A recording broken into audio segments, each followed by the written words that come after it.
Hi, this is a new episode of The Way of the Spiritual Path. It's been a few years, but I met Jim Lee and I said, oh, we have to do an episode about this. So, Jim Lee has taken on an entire family from the Ukraine and he's hosting them. He's had them come and live with him, and he's going to tell you the story.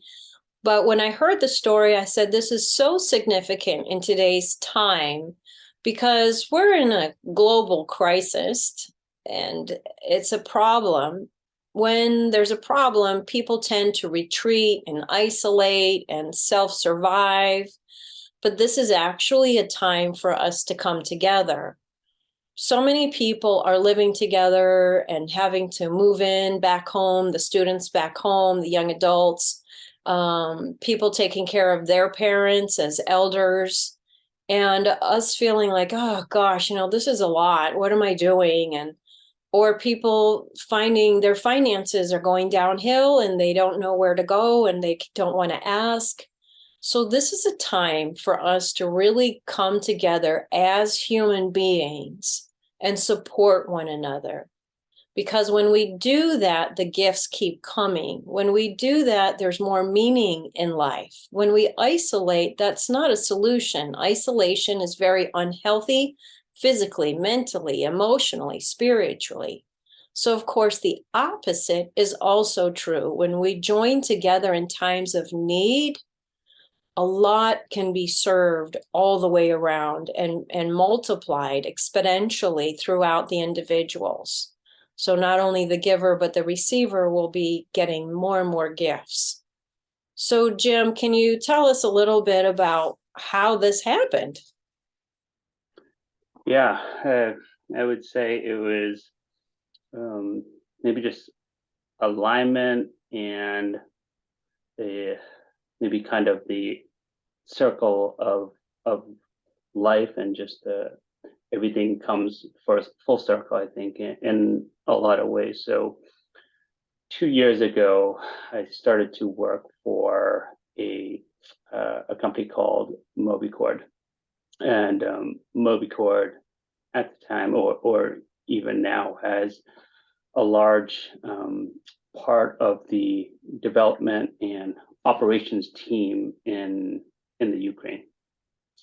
So I led product management for MobiCort. Then it was acquired by Brightfin, and I think my first trip to Ukraine was almost 2 years ago now. So actually went to Ukraine, and since my team was there, also met a lot of of course, the team there, and Andre, who was my vice president of engineering as well. So I ended up making a couple of trips to the Ukraine. Had a really good connection, I think, with the culture and um, maybe the hard work and determination of the people there. And fast forward to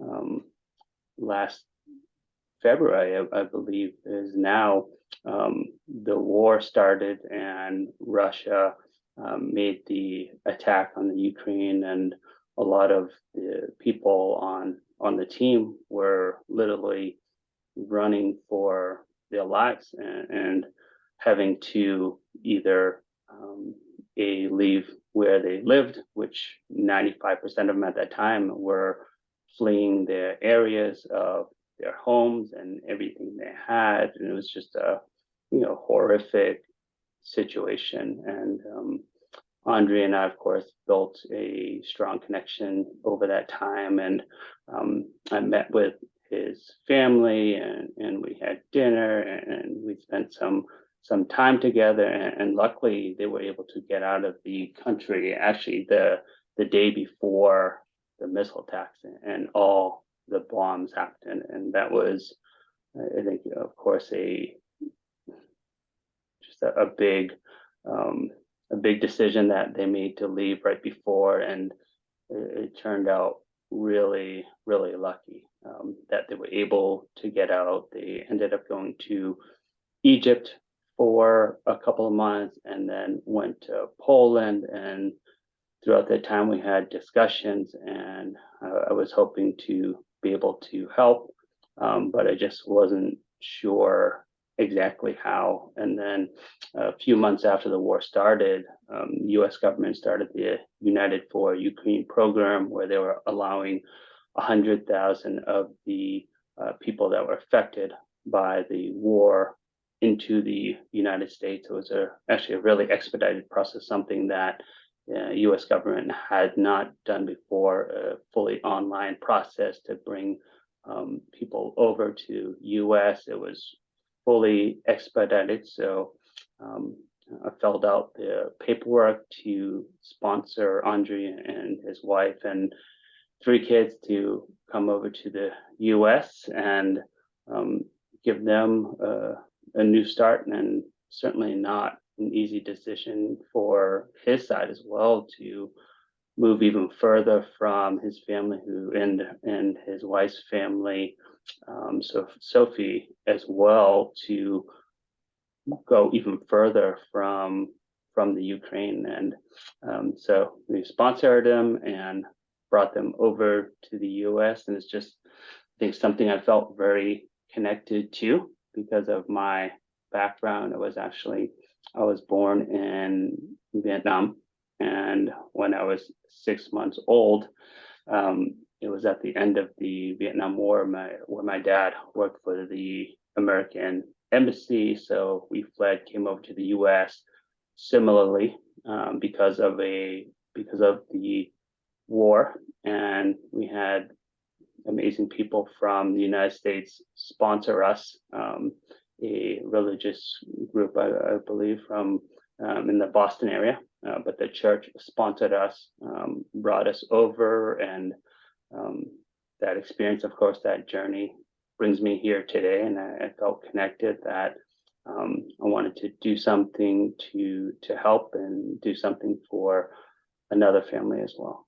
That's amazing. That's amazing. It's very rare in one lifetime where you can receive and give.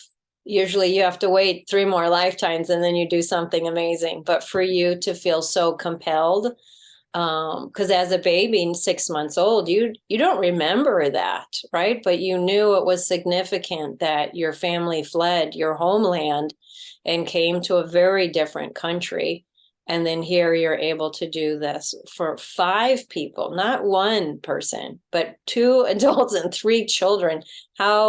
What are the ages of his children? Yeah, so Margot is 14, Deanna is 11, and Mark is 2. So that's a handful right there. Yeah, and I would love to say it's just me, but I would say I am a small fraction of the help. My wife has been amazing throughout this.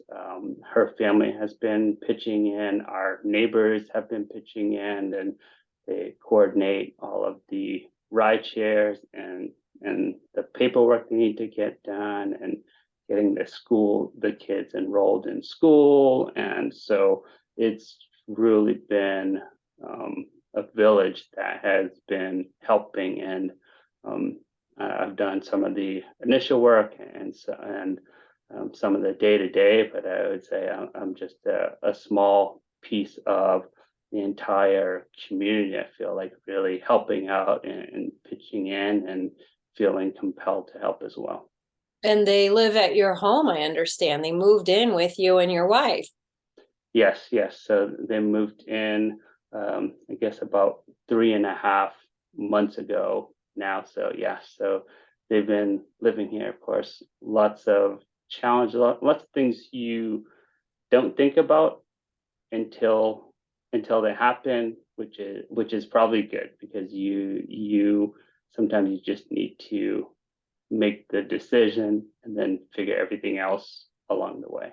Yes, that's very true. Because if you overthought the process, you would say no. You'd be like, no, it's going to be too much and it's too hard. How are we going to do that? So b- like your wife, when you're like, sweetheart, I think we need to do this, and what was her response? What?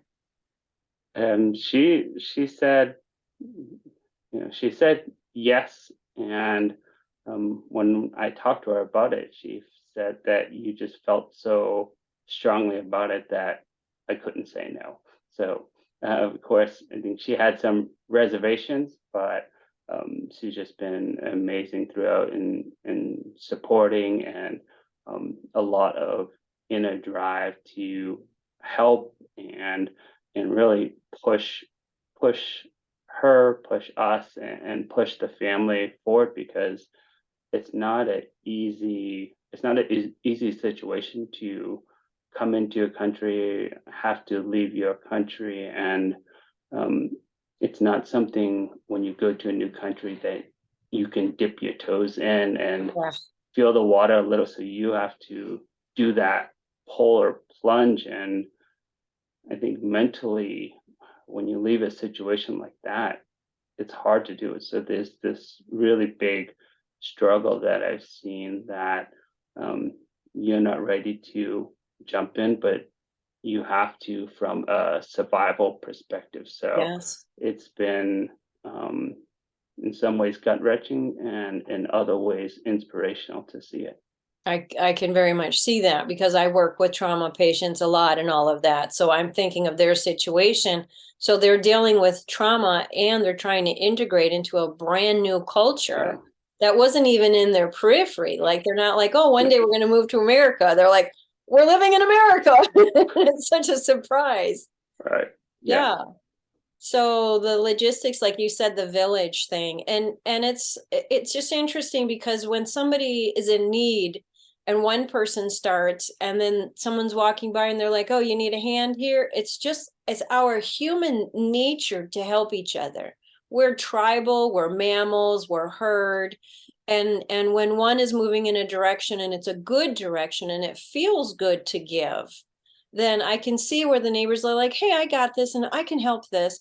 And it brings pride and pleasure. And like you said, your wife's like, okay. And then she's like, all right, move over. I'm going to take over. Yeah. It just, there's a movement that happens. And then the children also being a teenager, right? There's an identity crisis that's very natural. And for the older one to be like, okay, I'm going to take care of my 11-year-old sister and the little baby.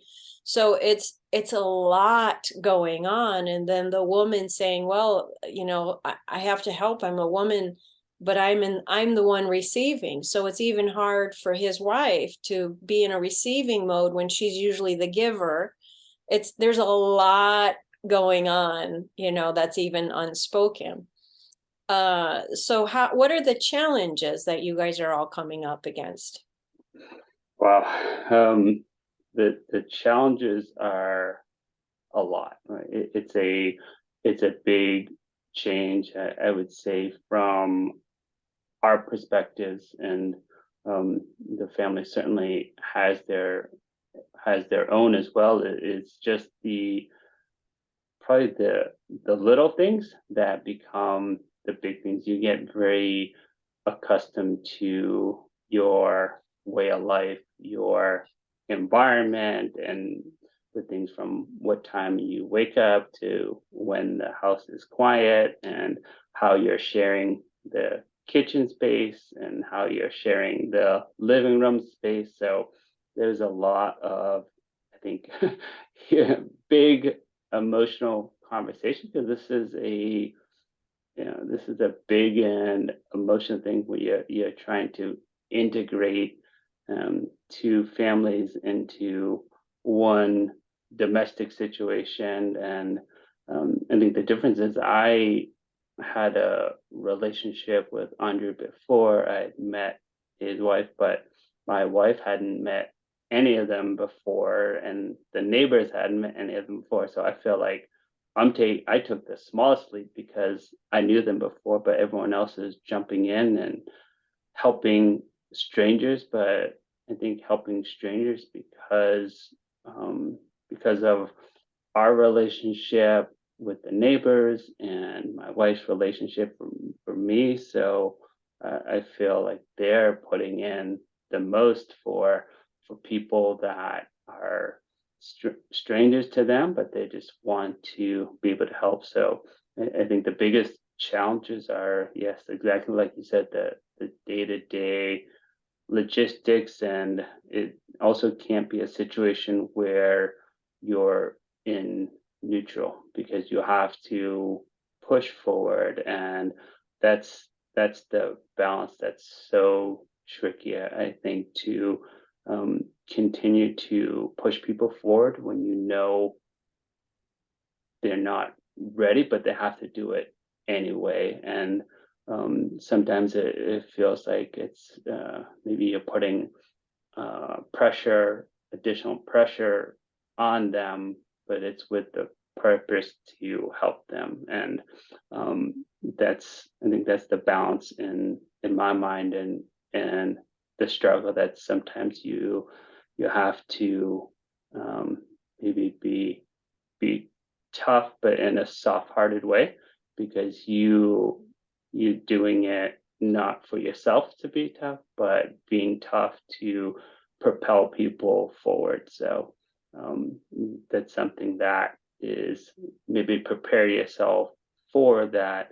You have to be able to continue to help, continue to motivate, but also have a high level of empathy and understand that there's a lot more to the situation in the minute other than the minute that you're in, that there's a lot of background, there's a lot of heartache, there's a lot of change that nobody was asking for, but where you are is where you are at that minute. That's beautiful. It's very similar to somebody trying to climb up a mountain. And it's you're having to climb up there too, but you're like, hey, keep going, grab that rock over there. Yeah, no, don't Right. don't slip, don't put. Okay, so you're managing them and you're managing yourself. And I can see you said through the relationships, and that's really, we build relationships through communication and understanding and compassion. And when you share a neighborhood, right, and you're like, oh, I got the garbage, I know you broke your leg, I'll take care of it. It's just like this cooperation and communication and an understanding, like, oh, they're different than I am, but we still need to do this project together. We still need to move forward. So I think that also causes more love to happen, right? Because you're like, it's okay, do you thing, I do mine. But when you have to get involved with somebody doing their thing, it requires love, because it's easy to say, no, that's not my responsibility, I don't care. But if you're like, oh, okay, all right, everybody, let's go. And I can even see the older daughter and the younger daughter, like, fussing at each other because they're upset, and they don't know how to like work it out. And then you guys are like, okay, come on, let's keep going. And then the little 2-year-old is probably like, what's going on? He seems to be just as happy as can be, and I think for him it's probably the easiest, just because he continues to have his comfort system, and he's adapting pretty well, and already picking up the language pretty quickly. But I think for the others who had got very accustomed to just the culture, it's a very communal culture, and not so much, I think, sitting in the house, but getting out, walking around the city. And I think America is more of a independent culture, or people tend to stay in their homes and do things in their house. So there's different barriers and challenges there, but I think you just see the progress, and sometimes the progress is in waves, and it feels flat, and then it jumps up, but then it feels flat and maybe down a little bit and spikes up. So it's not this nice and pretty upward cycle like this. It's more that you have some struggle, and then you see these really great moments, and then you have more struggle. So it's definitely I think something where if you are in it and struggling day to day, you may not see the progress. But if you look at it from the outside, and example is yesterday, I heard the wife Sophie and the daughter Margot speaking English to each other at the table, and that's something that I never would have imagined happening a month ago because it was such a struggle. So for them to communicate in English to each other without me being there and saying try to speak English, and they were doing it on their own. It's you may miss some of these big moments and landmark things that happen. That was my next question. What are some gifts that you've been noticing? Like you said, they're in between moments and you don't probably know them, until you're like, wait, something new is happening, or, oh, it's quiet and it's only 9 o'clock at night, and something. I think probably biggest reward that I didn't think about is the struggle itself, and what you learn about yourself, and going through adversity, what you learn about yourself and the family when you have to pull together and overcome these things, and you see what community that you have behind you. So I feel in some ways the struggle is the reward here, because you're going through something really, really difficult, and you're pushing through, and it's not all roses, but you're showing that you can make it through adversity, and you can support people. And I think like you said too, the amount of outpouring of help from our community, but also even from the business community. You and I met through Kettering and the Buckhead group community, where it's a business community, but Andre spoke about his journey, and there have been so many people that have reached out and also asked to help. So it's I guess a circle that gets bigger and bigger, and um, it's amazing to see. And sometimes, until you have some big adversity like this, you don't see how much other people are willing to help as well, and how open and vulnerable others are too. That's beautiful. And to me, I'm seeing it's all in the name of love. Out of the gratitude of your heart as a child being brought to a safer country than all the destruction that our very country went and created, right? But you were taken in and loved. And then you had so much love that you're like, I'm not going to let my friend, be out there in the world by himself. I love him, sweetheart. You love me, neighbors. Come on. And then there's just more and more love, and love does take work. What I'm learning from this conversation is, yeah, when we invest, in a relationship and in helping somebody else's dreams come true, right? They may not even know their dreams right now because they've been thrown into a different reality. But when we can help others help themselves and move forward in their life, when all they'd really want to do is lay in the bed and cry, that's all acts of love. And I think the payoff will be for the rest of your lives, all of you. Just like when you were a baby, it's paying off. What happened to you was paying off still to this day. So I think this experience, even though it's difficult, the payoffs in all of your lives and everybody you've touched will be really important. And again, this is an important conversation to share with the world, because I think other people are also struggling with relationships and helping one another and saying, oh, this is so hard. I don't want to do this. Okay, life is hard, but this is the meaningful part of it, because to be isolated in the world is not meaningful. But to put ourselves in the face of adversity and say, no, we're going to make our way. We're going to do this together. I think that's the main point that I've really learned from your beautiful story. Yeah, no, thank you. And I think a lot of it is doing what you can to make an impact. And a lot of lives, I think we focus on career and trying to make an impact in there. And a lot of times I don't think people probably remember the people's career success, but they remember how you helped people, or the type of person that you were, and how you gave back to the community. And of course, you need to balance that, but I think that the legacy is important for not only for you, but I think for your kids to see that as well. And as your children see that, then they'll give back as well, and more people that are part of it. Hopefully it becomes more of a cyclical, and more people are willing to jump in and help out too. Thank you so much. Thank you. Thank you for what you're doing. Thank you for the courage and the open-hearted saying, well, we're just going to figure it out. A way will be shown, and to have the faith within yourselves and with the love of your wife and your friendship.